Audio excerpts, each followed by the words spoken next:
Hi ළමයි, welcome back to my channel. ඉතින් මං හිතුවා ඔයාලගේ O levels ගොඩක් ළඟ හින්දා study tips, lessons, motivation වගේ ගොඩක් වීඩියෝ ඔයාලත් එක්ක බෙදා ගන්න.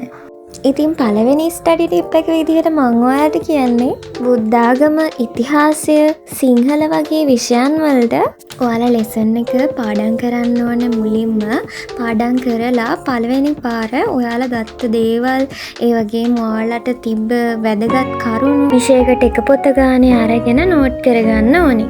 ඊට පස්සේ ඔයාලා දෙවෙනි පාරත් කියවලා හොඳට තේරුම් අරගෙන මතක තියාගෙන ඊට පස්සේ ආපහු ඒ පොතේම ලියන්න ඕන. ඊට වඩා ඔයා දෙයක් ගත්තනම් මතක තියාගත්තනම් ඒ දේවල් අනිවාර්යයෙන්ම දෙවනියට ඔයාලා ගත්ත පොතේ සටහන් කරගන්න ඕනේ.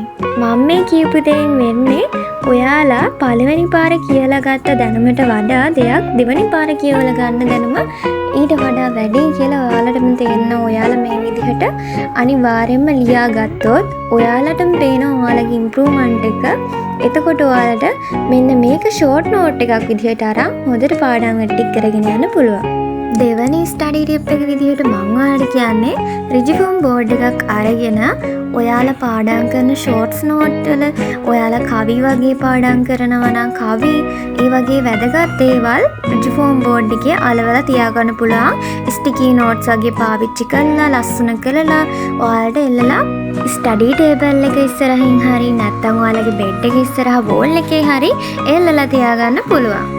ඔයාලා පාවිච්චි කරන පොත් අනිවාර්යයෙන්ම ලස්සනට පිට කවර දාලා ඔයාලා ආස විදිහකට තියාගන්න ඕනේ.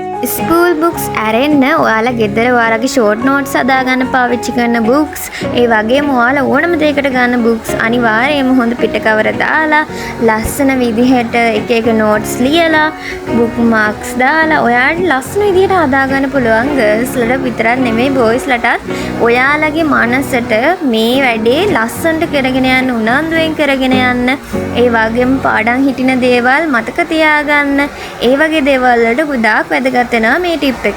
ඊට පස්සේ ඔයාලා ඔයාලගේ පොතේ ඒ කියන්නේ ඔයාලගේ පාඩම් කරන පොතේ හරි අච්චු පොතේ හරි නැත්නම් ගෙදර ලියන ෂෝට් නෝට් බුක් එකේ හරි ලස්සනට මේ විදිහට ස්ටිකි නෝට්ස් පාවිච්චි කරලා හයිලයිට්ස් පාවිච්චි කරලා ලස්සන විදිහට තියාගන්න පුළුවන්. හයිලයිට්ස් පාවිච්චි කරනකොහම වැදගත් කරුණු වලට විතරක් පාවිච්චි කරන්න. සිංහල ලෙසන් එකක් කරන් ඊළඟ වීඩියෝ එකෙන් මම එන්නම්. බයි.